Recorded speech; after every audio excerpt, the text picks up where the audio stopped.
Hidayah di Desa Gelanggang Kulam ini. Ya Pak Isi ya, Pak Isi. Gelanggang Kulam Pak Isi ya, Pak Amri. Ya alhamdulillah kita lakukan. Yang kemudian berikutnya salawat dan salam. Mari sama-sama kita haturkan, kita sanjung sajikan kehadiran Nabi besar Muhammad sallallahu alaihi wasallam. Sallallahu alaihi wasallam. Beserta keluarga dan sahabat beliau sekalian yang telah menuntun, mengarahkan kita dari perilaku jahiliyah kepada peradaban Islamiyah, yaitu tentu dengan tuntunan Al-Quran dan Hadis, beserta keluarga dan sahabat beliau sekalian. Yang ulun tuan hormati Tengku Zulkifli sebagai pimpinan Dayah Beratul Hidayah ini, yang sering ditanya Abidun ya. Jadi kalau Abidun mungkin orang nggak lihat orang tapi udah tahu bayangnya gimana. Berikutnya yang ulun hormati juga di depan kami lihat ada Imam Besar Masjid Agung yang kami hormati, Tengku Muhammad Sirpudin, Bapak DPR Kabirin yang berhadir dan kami hormati, Bapak Tengku-tengku pimpinan Dayah yang telah berhadir di tempat yang berbahagia ini, Bapak asisten. Ini bapak-bapak abi karena rame ya asisten lomba. Bapak-bapak para staf ahli rame sih lomba namanya. Jadi kalau staf ahli bupati, kalau pak asisten sedakau nah. Jadi juga hadir.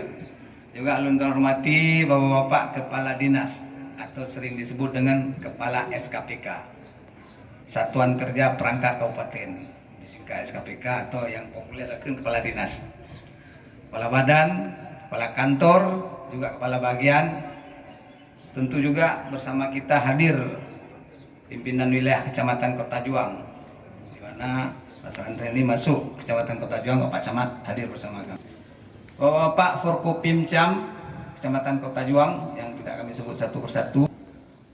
Kemudian Bapak Gesi, Tuhapet, tokoh-tokoh masyarakat di desanya, dan seluruh hadirin yang mungkin hadir ulun sebut satu persatu.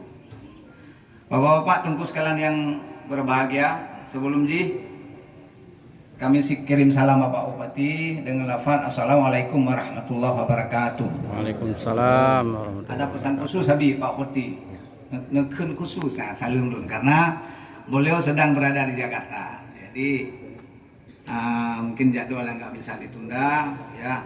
Memang kita maklum, kita memang bisa berencana selaku manusia, tapi kehendak Allah atau rencana Allah yang harus kita ikuti. Oleh karena itu kami diminta untuk mewakili dan membacakan sambutan beliau. Hadirin sekalian yang berbahagia, izinkan kami membaca peringatan Maulid Nabi Muhammad SAW. Di samping sebagai wujud kecintaan umat Muslim kepada Nabi Muhammad SAW yang bermuara kepada peningkatan keimanan dan ketakwaan terhadap Allah Subhanahu wa Ta'ala, juga merupakan salah satu upaya untuk mempererat hubungan tali silaturahim di antara sesama umat Muslim. Hendaknya peringatan ini tidak hanya dilaksanakan sebatas ritual seremonial untuk mengingat hari kelahiran Nabi Muhammad SAW saja,